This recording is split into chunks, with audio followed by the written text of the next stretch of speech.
Bonjour à tous les amis, je suis très content de vous retrouver pour cette 4e vidéo de la série Imaginary Reality. J'ai décidé de faire des vidéos maintenant beaucoup plus posées, vraiment avec des preuves pour ceux qui sont intéressés, non pas par bout, enfin on s'en fout de tout ça, mais à vrai dire plutôt pour le côté recherche et approfondissement pour compréhension d'une œuvre. C'est vraiment un peu le but de mes vidéos, et véritablement si vous arrivez à être convaincu, tant mieux, sinon c'est pas grave, il n'y a vraiment absolument aucun souci. Essayer de faire passer des messages en force, je pense pas que ce soit la bonne idée. Par contre, évidemment, tous les messages, je tiens à le dire, parce qu'il y a quand même pas mal de messages assez agressifs, tous les messages qui ont pour but d'être vulgaires ou dans le but d'être humiliants ou ce genre de choses, malheureusement, je vous bannis sans préavis. Voilà, donc vous perdrez votre temps à rédiger un pavé assez, assez agressif pour pas grand-chose au final. Donc voilà, pour ceux qui veulent débattre avec une réelle remise en question et objectivité, vous êtes bien évidemment les bienvenus. Parenthèse fermée. Au dernier épisode, je vous avais prouvé que Boo n'absorbait pas uniquement pour devenir plus fort, que ça c'était une idée arrêtée un peu nulle. On sait bien qu'il a absorbé Piccolo par exemple, alors que Piccolo était à des années-lumière de Gotenks ou de Gohan, enfin bref voilà quoi, il aurait pu absorber Gohan, non, il a absorbé Piccolo et Gotenks. Gotenks aurait suffi largement, mais c'était pour notamment à avoir des aptitudes en absorbant Piccolo. Et encore une fois, une autre absorption qui était complètement étrange et limite peu explicable. On sait très bien qu'il avait absorbé en premier lieu le Kaioshin du Sud, qui était le plus puissant des Kaioshin, pour ensuite absorber le Daikaio en deuxième, et ça avait pour but d'affaiblir son énergie, en plus de le rendre beaucoup plus docile, etc. etc. Vous voyez bien que ça, c'était deux exemples pour vous montrer que Boo n'absorbe pas que pour devenir puissant. Voilà. Dans ce 4e épisode, on va se baser sur une case du manga. Je vais essayer d'être le plus factuel possible et d'être de me baser vraiment le plus possible sur le manga pour prendre l'œuvre initiale de l'auteur, de Toriyama. On se base sur une case où Goku pense pouvoir désintégrer Boo en concentrant toute son énergie. Alors ça sous-entendrait beaucoup de choses. La plupart des pro-Boohan disent que si Goku pensait pouvoir désintégrer Boo en 1 minute de temps en récoltant son énergie, ça prouve bien qu'en fait Boo aurait pu être tué par Gohan Ultime, etc., puisque pour toutes ces personnes-là, Gohan Ultime est plus fort que Goku. Qui est un choix dont, on va dire, je ne suis pas forcément contre, je ne suis pas forcément pour non plus. Même si je pense moi toujours que Goku Super Saiyajin 3 était plus fort que Gohan, sur ce cas-là je peux me tromper, mais j'ai quand même de très gros doutes. Mais peu importe, que ce soit dans un cas comme dans l'autre, en sous-entendant que Goku aurait pu désintégrer Boo, ça sous-entendrait plein de Kid Boo, ça sous-entendrait plein de choses. Et effectivement, ça pourrait mettre en cause plein de choses. Moi, je fais partie de l'équipe des gens qui pensent que Goku n'aurait jamais pu désintégrer Kid Boo, mais on va partir du postulat où c'est le cas. Imaginez-vous les gars, donc imaginez-vous, j'aimerais juste que les pro-Boohan m'expliquent dans ce cas-là, et après on va développer un petit peu plus. Si Goku aurait réellement pu désintégrer Kid Boo en 1 minute de concentration avec son énergie qu'il avait dans l'autre monde, imaginons que c'était le cas. C'est parce qu'en fait, ça consomme trop d'énergie le Super Saiyajin 3, donc il n'a pas pu le faire, soi-disant. Imaginons qu'il aurait pu le faire. Ça remet tout en question chez les pro-Boohan, mais de façon hyper sévère, parce que à plusieurs reprises, et je regarde en même temps les images pour pas me tromper dans ce que je vous raconte, mais à plusieurs reprises, toute l'énergie de toute l'humanité et de l'autre monde n'a pas suffi pour pouvoir tuer Kid Boo. Donc Goku à lui seul, en concentrant son énergie de Super Saiyajin 3, aurait pu désintégrer Boo selon vous, mais un Genki-Dama, qui est l'arme la plus puissante de tout Dragon Ball Z, un super Genki-Dama, où on voit que Goku à plusieurs reprises dira que ce n'est pas assez puissant, et cela après avoir reçu, parce que Goku lorsqu'il demande l'énergie des terriens, les premières personnes qui reconnaissent son énergie, c'est les êtres les plus puissants de la Terre. Gohan, Piccolo, Trunks, Goten, toute l'équipe à côté, les Yamcha et compagnie, aussi faibles soient-ils, il reste bien plus puissant que tous les terriens. Sans compter ces 17, ou pas, etc. Bref, tout ce beau monde vont donner leur énergie. Et pour autant, à plusieurs reprises, cette énergie est insuffisante. Et surtout, bien évidemment, l'énergie de Gohan Ultime. Donc, toute cette énergie cumulée, plus un bon nombre de terriens qui ont quand même joué le jeu, plus tout l'autre monde, il y a des gros guerriers de l'autre côté, toutes ces personnes réunies, l'énergie n'était pas suffisante pour désintégrer Kid Buu. Ça, je pense qu'il suffit de lire le manga pour s'en rendre compte. À plusieurs reprises, c'est dit. Vegeta le dit, et Goku le dit à 2, voire 3 reprises, je sais plus. Mais en tout cas, voilà. C'est clairement dit que cette énergie est insuffisante, dont l'énergie de Gohan Ultime. Donc c'est Gohan Ultime, plus Goten, plus Trunk, plus Piccolo, plus Yamcha, plus C17, plus tous les terrains. Toutes ces personnes-là réunies, c'est insuffisant pour tuer Kid Buu. Mais Goku tout seul, en concentrant son énergie 1 minute, s'il avait pu le faire, aurait pu désintégrer Kid Buu selon vous. Est-ce que vous ne pensez pas que là, il y a un énorme problème de mesure d'énergie, je dirais. Si vous rentrez dans ce délire-là, vous vous tirez une balle dans le pied, les Pro Gohan. Parce que ça sous-entendrait largement que Goku est largement plus puissant que Gohan Ultime. Puisque Gohan Ultime plus tous ses copains, c'était pas suffisant. Alors Goku tout seul, ça l'était. Je pense que vous avez très bien compris ce que je veux dire. Donc si vous voulez rester dans votre logique, vous ne pouvez pas admettre que Goku aurait pu désintégrer Kid Buu. C'est pas possible, parce que vous vous tirez une balle dans le pied si vous pensez comme ça. Voilà.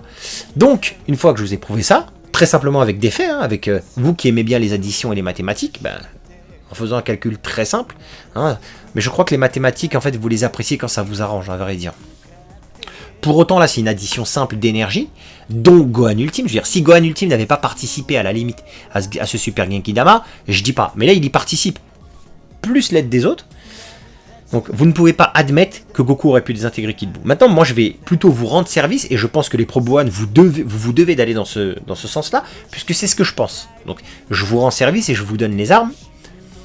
Goku n'aurait jamais pu désintégrer Kid Buu, même en concentrant son énergie dans l'autre monde pendant 1 minute.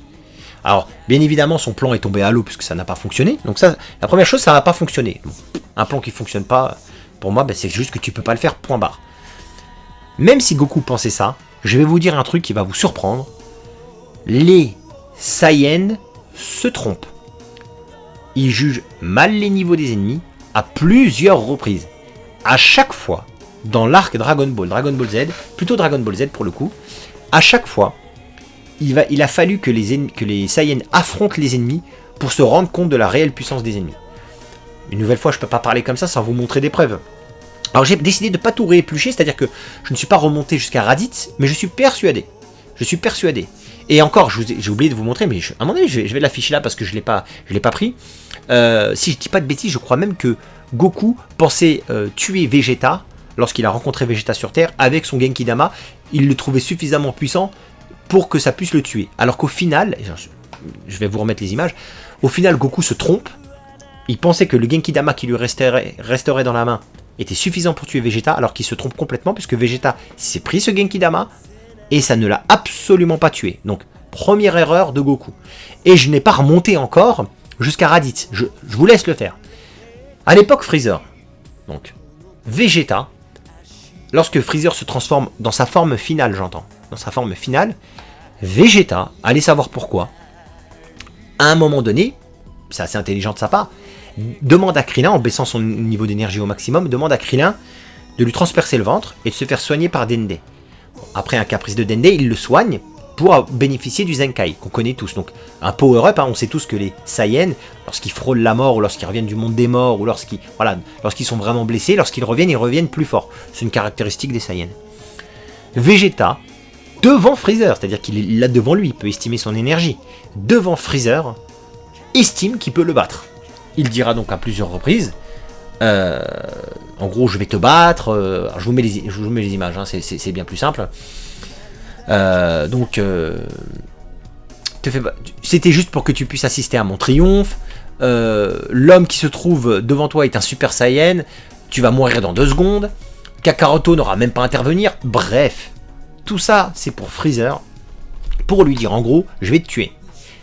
Et on sait tous à quel point Vegeta va se faire humilier par Freezer, mais à quel moment? Au moment où il se bat contre lui. Donc Vegeta s'est trompé sur ses estimations d'énergie face à Freezer.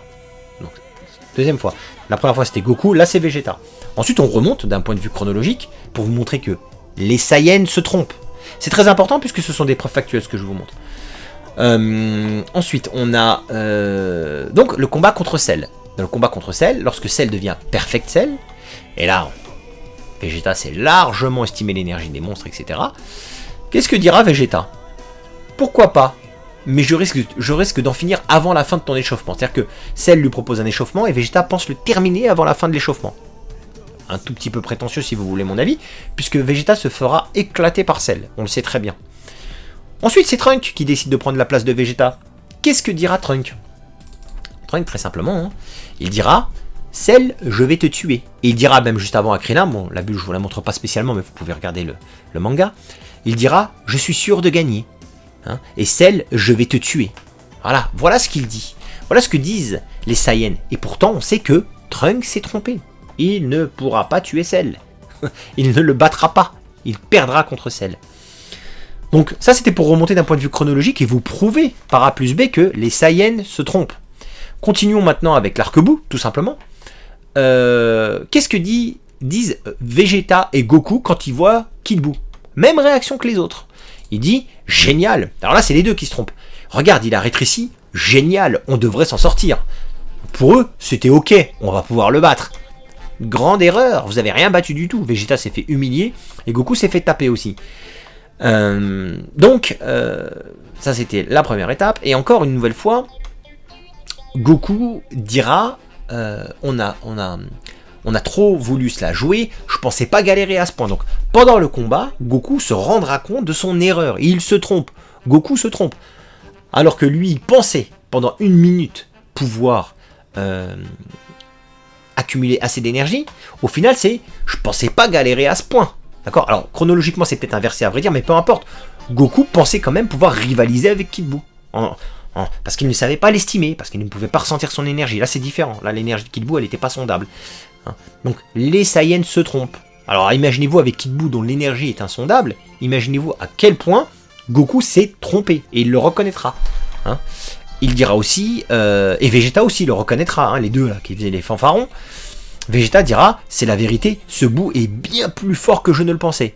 Et toi aussi, Kakarot. C'est-à-dire que le Super Saiyan 3 full power de Kakarot, personne n'était prêt à ça aussi. Personne n'était prêt à ça. Donc la plupart des gens n'étaient pas prêts à ce Super Saiyan 3, à cette puissance que Goku avait réellement en lui. Je ferai un épisode sur ça aussi qui expliquera ce que faisait Goku en réalité, c'est que tout le monde, Goku s'effaçait réellement devant Gohan Ultime, tous les espoirs étaient devant Gohan Ultime, et il y a une raison à ça. Moi je pense que Goku était plus fort que Gohan Ultime, et cette réflexion de Vegeta en est une. Toi aussi Kakarot, genre toi aussi ton énergie elle était surprenante. Et là ici il reconnaît que Buu est bien plus fort qu'il ne le pensait. Bien plus fort qu'il ne le pensait.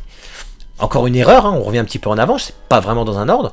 Goku dira ne vous inquiétez pas, il peut pas venir ici, on a tout le temps de préparer une stratégie. Ouais, erreur de Goku, une nouvelle fois, mauvaise estimation de Goku, puisque Buu se téléportera en instant sur la planète des cailloux. Les erreurs sont communes de la part des Saiyans. Ce n'est pas une science exacte de leur part. Ils se trompent souvent. Donc, quand Goku pense tuer Kid Buu, il se trompe complètement. Et je vous conseille, les amis, les pro-Bouan, de ne pas aller dans le sens où si, Goku aurait pu tuer Kid Buu. Parce que si c'est le cas, si Goku aurait pu tuer Kid Buu avec son max d'énergie, tout ce qu'on peut savoir en tout cas, c'est que Gohan, Ultime et tous ses compères n'auraient pas pu. Vegeta d'ailleurs a refusé leur venue parce que il avait largement estimé les énergies, comme quoi ça n'allait pas être possible. Et le Super Genki Dama, avec l'énergie des compatriotes, n'était pas suffisant pour tuer Kid Buu. Donc c'est un peu une impasse pour vous. Vous savez pas trop sur quel pied danser, du coup, qui est le plus fort réellement entre Goku, entre Gohan. Ouais, mais si on dit que Goku aurait pu désintégrer Kid Buu, c'est vrai que la force de Gohan n'était pas suffisante pour le désintégrer, du coup on le voit dans le Super Genki Dama, etc., etc. Voilà, mon but c'était vraiment de vous montrer et de vous prouver que les Saiyans se trompaient. Et je l'ai montré à l'époque de Vegeta, et je l'ai montré à l'époque de Freezer, et je l'ai montré à l'époque de Cell, et à l'époque de Buu. Et ça, de la part de plusieurs protagonistes, que ce soit Goku, que ce soit Trunk, que ce soit Vegeta. Ce sont des preuves du manga, les amis. Donc acceptez le fait, pour votre meilleure compréhension du manga, que Goku va tout simplement raconter n'importe quoi. Et lui-même le reconnaîtra, lui-même dira « Je pensais pas galérer à ce point ». Ça veut vraiment dire que je me suis trompé, en fait. Je me suis trompé sur cet adversaire. Je pensais pas que je galérerais à ce point-là. Voilà les amis, fin de cette petite vidéo, en espérant vous avoir éclairci sur soi-disant fantasme du fait que Goku, si Goku avait eu toute son énergie, et si Goku était dans l'autre monde, tout ça c'est nimp. C'est nimp. Alors il y a une autre piste aussi que moi je n'acquiesce pas. Certains disent que oui, il aurait pu tuer Kid Buu, effectivement, un peu comme Piccolo a tué Raditz lorsque Goku a immobilisé Raditz. Hein, c'est Piccolo avec son attaque qui a tué Raditz. Sauf qu'en vérité, ce qui s'est passé, c'est que l'attaque de Piccolo, cette attaque-là, était plus puissante que le ki de Raditz. Ce qui n'est pas le cas avec Kid Buu, en fait. Mais à aucun moment donné, l'énergie de Goku ne pourra surpasser Kid Buu. Donc je suis pas trop d'accord avec le fait que effectivement, comme Piccolo a fait une fulgurance face à Raditz, je suis pas du tout d'accord de cet avis-là. Mais pourquoi pas ? Pourquoi pas, tous les avis sont bons à prendre, mais moi, je ne suis absolument pas d'accord, et je pense avoir été clair avec ces preuves. Les amis, je vous dis à très bientôt pour une prochaine vidéo. Ciao!